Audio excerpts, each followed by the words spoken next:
수협에서 일본에서 방류하는 오염수를 후쿠시마 처리수로 부르겠다고 발표하면서 정부에서도 명칭 변경을 검토하겠다고 밝혔습니다. 수협에서 이처럼 먼저 명칭 변경을 제안한 것을 보면 지금 수산업 관계자들이 국민의 수산물 소비 심리에 얼마나 촉각을 곤두세우고 있는지 잘 알 수 있습니다. 그런데 핵폐수, 핵쓰레기라는 용어를 쓰고 있는 민주당은 수산업계의 고민과 걱정에 공감하기는커녕 오히려 일본이 좋아하는 모습이 눈에 선하다며 비꼬고 있습니다. 이를 보면 민주당이 반일이 곧 정의이며 후쿠시마 처리수는 악의 산물이라는 광적인 믿음 때문에 수산업계의 목소리는 귀에 들어오지 않는 상태임을 알 수 있습니다. 어제 민주당 규탄 대회를 열고 국민들께 정권 심판을 위해 대정부 항쟁에 나서라고 대놓고 부추기기도 했습니다. 결국 후쿠시마 처리수 방류 반대는 빌미에 불과하고 본심은 총선을 앞두고 정권 심판론을 불붙이는 데 있음을 노골적으로 드러낸 것입니다. 민주당은 국민을 설득할 근거가 부족하자 이제는 역사까지 입맛대로 해석해 국민을 호도하려 했습니다.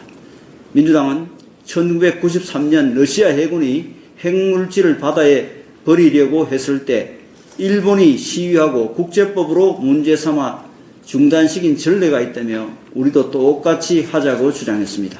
당시에 러시아는 무려 30년 가까이 동해 부근에 화학적 안전 처리가 안 된 핵폐기물을 몰래 버리다가 발각됐기에 우리나라와 일본이 모두 들고 일어나지 않을 수 없는 상황이었고 러시아가 방류를 중단하는 것은 당연했습니다.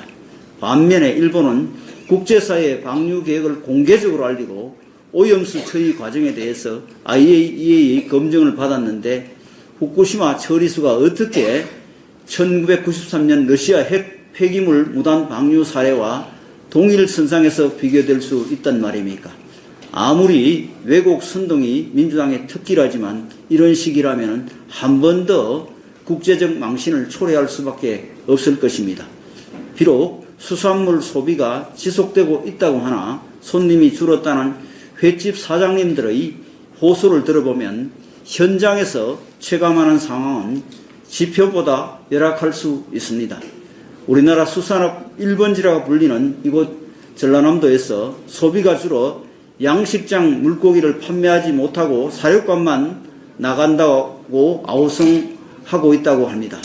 그런데 민주당은 전남에 와서 수산업이 걱정된다고 하면서 실제로는 처리수에 대한 공포를 조장하는 대규모 집회를 여니 그 집회에서 나온 이야기들이 윗선으로밖에 들리지 않는 것입니다. 정부와 여당은 수산업 종사자들께서 안심된다고 말씀하실 때까지 수산물 소비 진작을 위해 최대한 범정부적 차원에서 노력을 이어나가고 가짜 뉴스로 인한 피해 보상도 적극 추진할 것을 거듭 약속드립니다.